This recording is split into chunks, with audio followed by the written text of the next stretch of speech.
உயர்கல்வி வழிகாட்டி தொடர்பான பாடங்கள் எடுக்கும் ஆசிரியர்களுக்கும் மாணவர்களுக்கும் வணக்கம்.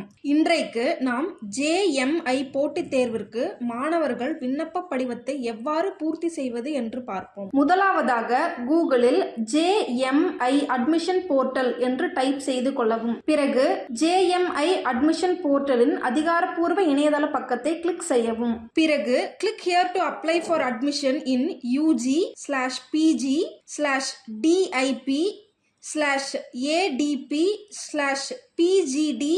or CER for the sessions of 2025 to 26 என்ற பட்டனை கிளிக் செய்யவும். பிறகு நியூ ரெஜிஸ்ட்ரேஷன் என்ற பட்டனை கிளிக் செய்யவும். முதலாவதாக ரெஜிஸ்ட்ரேஷன் ஃபார் யூனிவர்சிட்டி அட்மிஷன். இங்கு R you a JMI student என்ற இடத்தில் நோ என்று குறிப்பிட வேண்டும். ஃபர்ஸ்ட் நேம் என்ற இடத்தில் மாணவரின் பெயரை சான்றிதழில் உள்ளவாறு குறிப்பிட வேண்டும். மிடில் நேம் என்ற இடத்தில் நமக்கு மிடில் நேம் இருந்தால் குறிப்பிடலாம். உதாரணத்திற்கு நம்முடைய பெயர் அருண்குமாராக இருந்தால் அருண் என்பது ஃபர்ஸ்ட் நேம் ஆகவும் குமார் என்பது மிடில் நேம் ஆகவும் குறிப்பிடலாம். லாஸ்ட் நேம் என்ற இடத்தில் நம்முடைய இனிஷியலை குறிப்பிட வேண்டும். ஜெண்டர் என்ற இடத்தில் நாம் மாணவனாக இருந்தால் மேல் என்றும் மாணவியாக இருந்தால் ஃபீமேல் என்றும் மூன்றாம் பாலினத்தவராக இருந்தால் தேர்ட் ஜெண்டர் என்றும் குறிப்பிட வேண்டும். டேட் ஆஃப் பர்த் என்ற இடத்தில் மாணவரின் பிறந்த தேதியை குறிப்பிட வேண்டும். மொபைல் நம்பர் என்ற இடத்தில் தற்போது பயன்பாட்டில் இருக்கக்கூடிய மாணவரின் தொலைபேசி எண்ணை குறிப்பிட வேண்டும். ஃபாதர்ஸ் நேம் என்ற இடத்தில் மாணவரின் தந்தை பெயரை குறிப்பிட வேண்டும். மதர்ஸ் நேம் என்ற இடத்தில் மாணவரின் தாயின் பெயரை குறிப்பிட வேண்டும். இமெயில் ஐடி என்ற இடத்தில் மாணவரின் மின்னஞ்சல் முகவரியை குறிப்பிட வேண்டும். ரீடைப் இமெயில் ஐடி என்ற இடத்தில் மீண்டும் ஒரு முறை மாணவரின் மின்னஞ்சல் முகவரியை குறிப்பிட வேண்டும். பிறகு கேப்சாவை குறிப்பிட்டு சப்மிட் என்ற பட்டனை கிளிக் செய்யவும்.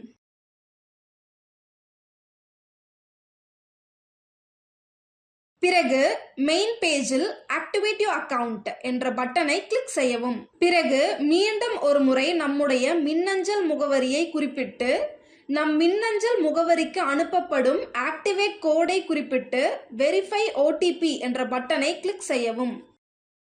பிறகு என்டர் பாஸ்வேர்டு என்ற இடத்தில் நாம் ஒரு பாஸ்வேர்டை உருவாக்க வேண்டும். ரீடைப் பாஸ்வேர்டு என்ற இடத்தில் மீண்டும் ஒரு முறை நாம் உருவாக்கிய பாஸ்வேர்டை குறிப்பிட வேண்டும். பிறகு கேப்சாவை குறிப்பிட்டு சப்மிட் என்ற பட்டனை கிளிக் செய்யவும். பிறகு மெயின் பேஜிற்கு செல்ல சப்மிட் ரீசெட் கீழே உள்ள பேக் பட்டனை கிளிக் செய்யவும். எக்காரணத்தை கொண்டும் மேலே இடது பக்கத்தில் உள்ள பேக் ஏரோவை கிளிக் செய்துவிடக் கூடாது. பிறகு மீண்டும் மெயின் பேஜுக்கு சென்று யூசர் நேம் அண்ட் பாஸ்வேர்டு என்ற இடத்தில் நம்முடைய மின்னஞ்சல் முகவரியையும் நாம் உருவாக்கிய பாஸ்வேர்டையும் குறிப்பிட வேண்டும். பிறகு கேப்சாவை குறிப்பிட்டு சைன் இன் என்ற பட்டனை கிளிக் செய்யவும். அடுத்தபடியாக ப்ரோக்ராம் டைப் என்ற இடத்தில் பேச்சுலர்ஸ் என்று குறிப்பிட வேண்டும். ப்ரோக்ராம் நேம் என்ற இடத்தில் BA LLB horns R BA LLB horns self ஃபைனான்ஸ்ட் என்ற பாடப்பிரிவை தேர்வு செய்யவும். பிறகு அப்ளை என்ற பட்டனையும் கிளிக் செய்யவும். கீழே கொடுக்கப்பட்டுள்ள செக் பாக்ஸில் டிக் செய்துவிட்டு நெக்ஸ்ட் என்ற பட்டனை கிளிக் செய்யவும். அடுத்தபடியாக பர்சனல் இன்ஃபர்மேஷன். இங்கு ABCID என்ற இடத்தில் நம்முடைய அப்பார் ஐடியில் இடம்பெற்றிருக்கக்கூடிய நம்பரை ABCID நம்பராக குறிப்பிடலாம். அப்பார் ஐடியை டிஜிலாக்கர் வாயிலாக தரவிறக்கம் செய்து கொள்ளலாம். டிஜிலாக்கர் வாயிலாக எவ்வாறு அப்பார் ஐடியை தரவிறக்கம் செய்வது என்று பார்க்கலாம். முதலாவதாக கூகுளில் டிஜிலாக்கர் என்று டைப் செய்து கொள்ளவும். பிறகு டிஜிலாக்கரின் அதிகாரப்பூர்வ இணையதள பக்கத்தை கிளிக் செய்யவும். பிறகு சைன் அப் என்ற பட்டனை கிளிக் செய்யவும். ஃபுல் நேம் என்ற இடத்தில் மாணவரின் முழு பெயரை குறிப்பிட வேண்டும். டேட் ஆஃப் பர்த் என்ற இடத்தில் மாணவரின் பிறந்த தேதியை குறிப்பிட வேண்டும். பிறகு மாணவரின் பாலினம், தொலைபேசி எண், மின்னஞ்சல் முகவரி மற்றும் 6 டிஜிட் கொண்ட செக்யூரிட்டி பின் ஆகியவைகளை குறிப்பிட்டு சப்மிட் என்ற பட்டனை கிளிக் செய்ய வேண்டும்.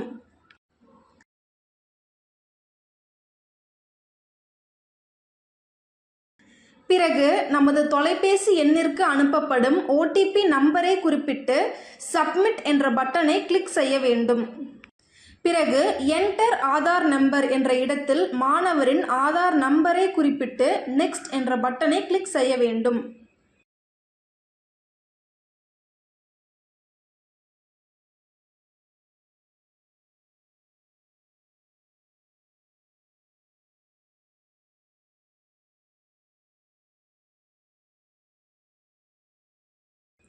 பிறகு ஐடென்டிட்டி வேல்யூ என்ற இடத்தில் நன் என்று குறிப்பிட வேண்டும்.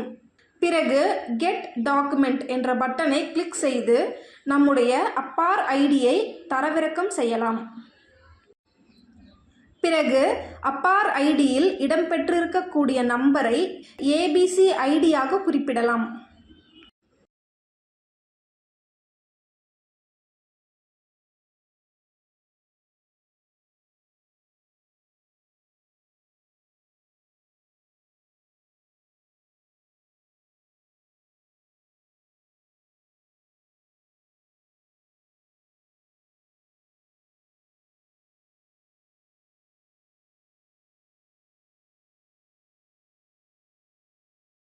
ஃபாதர்ஸ் குவாலிஃபிகேஷன் என்ற இடத்தில் மாணவரின் தந்தையின் கல்வித் தகுதியை குறிப்பிட வேண்டும். மதர்ஸ் குவாலிஃபிகேஷன் என்ற இடத்தில் மாணவரின் தாயின் கல்வித் தகுதியை குறிப்பிட வேண்டும்.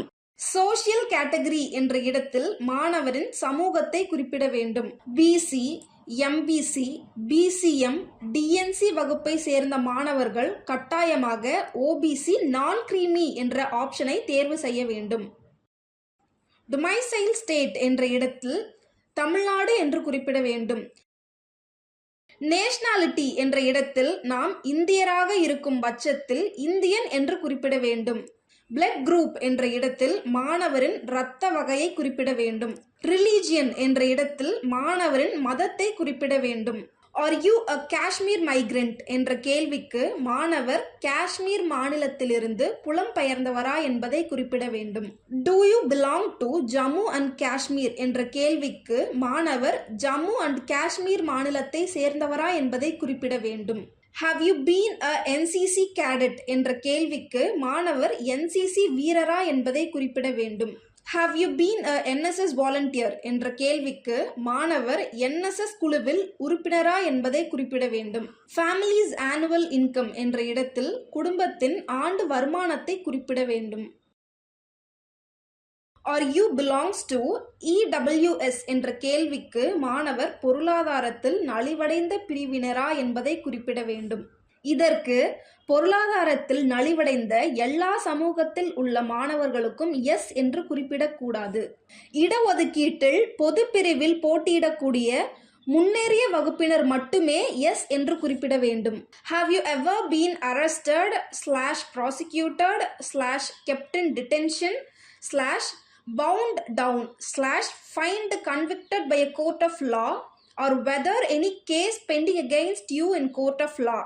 தேர்விற்கு விண்ணப்பிக்கும் மாணவர் ஏதேனும் வழக்குகளில் கைதாகி இருக்கிறாரா அல்லது நீதிமன்றத்தில் அபராதம் கட்டி இருக்கிறாரா அல்லது ஏதேனும் வழக்குகள் நிலுவையில் உள்ளதா என்பதை குறிப்பிட வேண்டும். Have you ever been debarred from any exam /rusticated by any university or any other educational institution, or whether any case is pending against you in any university or any other educational institute என்ற கேள்விக்கு தேர்விற்கு விண்ணப்பிக்கும் மாணவர் மீது கடந்த காலத்தில் அவர் படித்த கல்லூரிகளில் ஏதேனும் வழக்குகள் நிலுவையில் உள்ளதா அல்லது தேர்விற்கு அனுமதிக்கப்படாமல் இருந்தாரா என்பதை குறிப்பிட வேண்டும்.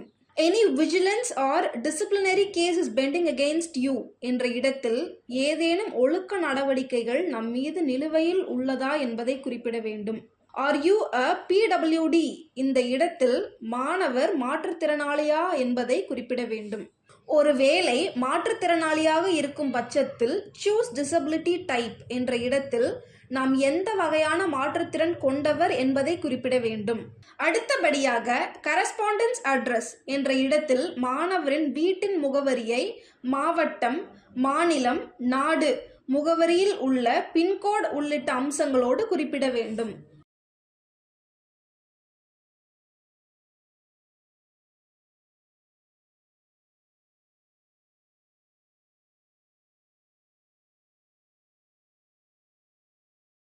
பெர்மனன்ட் அட்ரஸ் என்ற இடத்தில் நாம் தற்போது வசிக்கக்கூடிய முகவரியும் நமது நிரந்தர முகவரியும் ஒன்றாக இருக்கும் பட்சத்தில் check this box if both address R the same என்ற செக் பாக்ஸை கிளிக் செய்யவும். ஒருவேளை இரண்டும் வெவ்வேறு முகவரியாக இருந்தால் பெர்மனன்ட் அட்ரஸ் என்ற இடத்தில் தனியாக நாம் குறிப்பிட வேண்டும். பிறகு சேவ் என்ற பட்டனை கிளிக் செய்துவிட்டு நெக்ஸ்ட் என்ற பட்டனை கிளிக் செய்யவும். அடுத்தபடியாக எஜுகேஷனல் குவாலிஃபிகேஷன் டீடைல்ஸ். இங்கு டிகிரி நேம் என்ற இடத்தில் ஹையர் செகண்டரி என்று குறிப்பிட வேண்டும். போர்டு ஆர் யூனிவர்சிட்டி என்ற இடத்தில் தமிழ்நாடு போர்டு என்று குறிப்பிட வேண்டும். Year of passing or awarded என்ற இடத்தில் 2025 என்று குறிப்பிட்டு ரிசல்ட் ஸ்டேட்டஸ் என்ற இடத்தில் ரிசல்ட் அவைட்டட் என்ற செக் பாக்ஸில் டிக் செய்து சேவ் என்ற பட்டனை கிளிக் செய்து நெக்ஸ்ட் என்ற பட்டனை கிளிக் செய்யவும். அடுத்தபடியாக இமேஜ் அப்லோட் என்ற இடத்தில் மாணவரின் புகைப்படத்தையும் ஸ்கேன் செய்யப்பட்ட கையொப்பத்தையும் ஜேபிஜி ஆர் பிஎன்ஜி வடிவத்தில் கேட்கப்பட்டிருக்கக்கூடிய அளவில் பதிவேற்றம் செய்ய வேண்டும். பிறகு சேவ் என்ற பட்டனை கிளிக் செய்து பிறகு நெக்ஸ்ட் என்ற பட்டனை கிளிக் செய்யவும். அடுத்தபடியாக selection of category and preference. Reservation category என்ற இடத்தில் நாம் எந்த வகுப்பின் இடஒதுக்கீட்டின் கீழ் பயனடைய இருக்கிறோம் என்பதை குறிப்பிட வேண்டும். டெஸ்ட் சென்டர் ப்ரிஃபரன்ஸ் என்ற இடத்தில் கட்டாயமாக மாணவர்கள் கேலிக்கட் என்ற இடத்தை தான் தேர்வு செய்ய வேண்டும். சூஸ் ப்ரிஃபரன்சஸ் என்ற இடத்தில் 2 பாடப்பிரிவுகளை நாம் தேர்வு செய்து கொள்ள வேண்டும். பிறகு சேவ் என்ற பட்டனை கிளிக் செய்ய வேண்டும். பிறகு கிளிக் ஹியர் ஃபார் ப்ரிவ்யூ என்ற பட்டனை கிளிக் செய்து நாம் வழங்கிய தகவல்கள் அனைத்தையும் சரிபார்த்துவிட்டு கீழே கொடுக்கப்பட்டுள்ள செக் பாக்ஸில் டிக் செய்துவிட்டு ஃபினிஷ் என்ற பட்டனை கிளிக் செய்ய வேண்டும். இறுதியாக தேர்வு கட்டணம். இங்கு பே என்ற பட்டனை கிளிக் செய்ய வேண்டும்.